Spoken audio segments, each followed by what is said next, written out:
This, ladies and gentlemen, is my mom. For as long as I can remember, my mom has always had a special love for shoes, bags, and the TV show Sex and the City. I feel like a lot of people in their 20s can relate to starting to view our parents as humans, just like us, and not only in their role as our caregivers growing up. My mom is literally just a girl, with her own feelings, dreams, and aspirations. And I want her to feel empowered and beautiful in going after those. I want her to feel like she's a rich and luxurious woman in New York. I want her to feel like she's in Sex and the City. However, if we're gonna recreate that special and cosmopolitan vibe as in the show, our hometown of Stockholm simply won't do the job. But luckily, I know just the place that will. Hur känns det att lämna Dyson? Tyst. Inte bra. Det känns inte bra.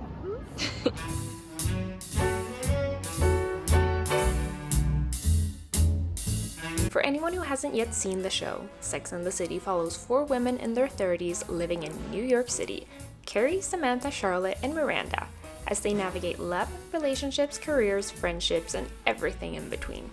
I think it's funny, glamorous, and sometimes quite messy.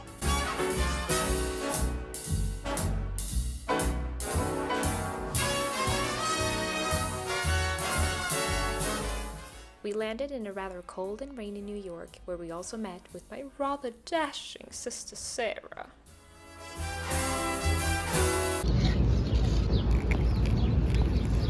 And as true Swedes, a little bad weather never stopped us from exploring. 30,000 steps a day became our normal, even when the rain poured down. Walking through New York with my mom and sister, I found myself reflecting on how this city, just like us, is messy, layered, and very much imperfect. And somehow, all the more alive just because of it.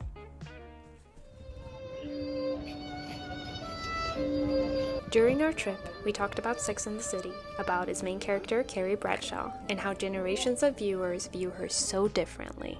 I don't know if it's my Gen Z mind talking, but I think some of that criticism is quite fair. My sister points out the moments that bother her the most, like when Carrie cheated on her boyfriend or dismissed therapy, saying that her friends would fill that role instead for her, expecting Charlotte to provide her financial aid to keep her apartment, despite having shoes worth more than double the amount needed, or simply continually allowing her lack of boundaries with her longtime crush, Mr. Big, to affect her friendships and relationships, both with others and with herself. For someone who hasn't yet seen the series, it must sound like Carrie is quite horrific. And yes, those aren't exactly her brightest moments, for sure. Mine and Sarah's generation, Gen Z, seems to despise Carrie. Search on TikTok and you'll find endless of videos calling her a bad friend, self-centered, judgy, and lacking self-respect, to name a few. But then my mom argues differently. Carrie is indeed a good friend in many aspects.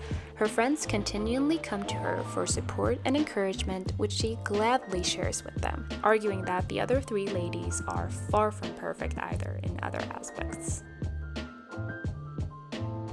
She thinks that Carrie and the others are relatable in different aspects to different people, that if Carrie was perfect, then the show would be boring, that being flawed is actually what makes her human.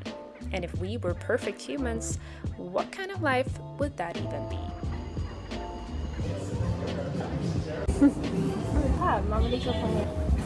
Maybe we hate Carrie because, deep down, we see parts of ourselves in her.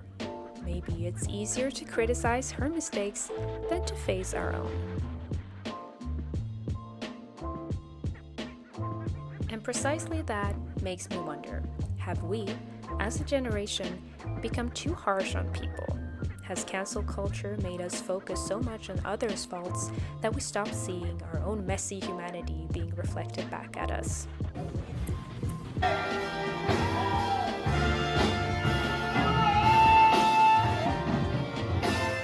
Especially when the show is over 2 decades old, with viewpoints that can sometimes feel outdated compared to how a younger audience thinks today. The show became iconic because it was messy. It depicted women in their 30s breaking boundaries and challenging ideas of what a woman should be and do at certain stages of her life in a way that had not been yet done before. The day came for my mom's photo shoot. Although Swedes are masters in thriving in bad weather, we do struggle with the Scandinavian norm of humility and conformity, not standing out or thinking that you're better than anyone else. However, there is no place better to challenge this norm than in the City of Dreams, where no one seemed to be ashamed of anything. All right, we're getting ready now, and we're gonna take some pictures, and then we're gonna go to a cocktail bar.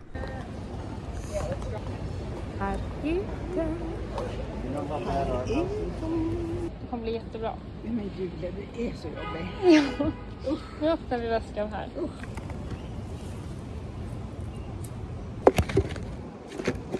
Vi kan köra här först. Eller, det är lite mycket sopor. Ja, det är ju det. Kom därifrån. Och sen så, ja precis.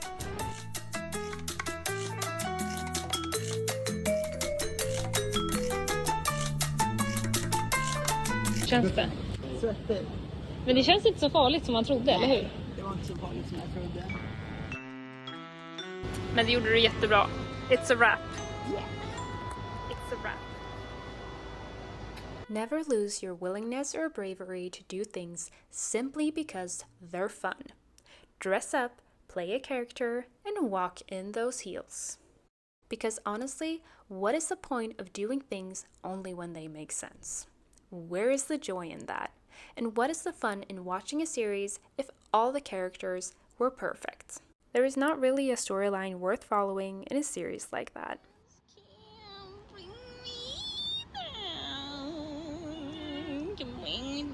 Today, 'cause you are beautiful. It's easy to forget that this is your parents' first life too. When you were little, they seemed like they knew everything. But the older you get, the more you see. And they're just as human as you are, with their own fears, their own way of navigating life, and their own moments of uncertainty.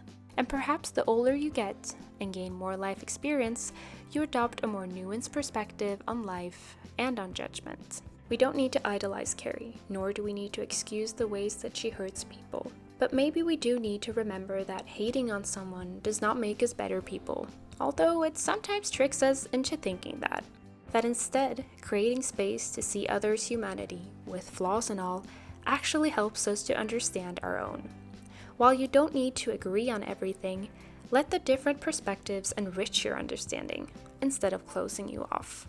Seeing my mom shine in the photos that we took made my heart incredibly happy. It reminded me that this is her first time here as well. Like me, she's just a girl, wanting cute photos for her Instagram.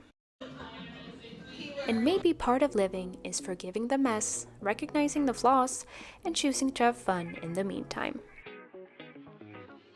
And Sex and the City seems to be a perfect example of just that.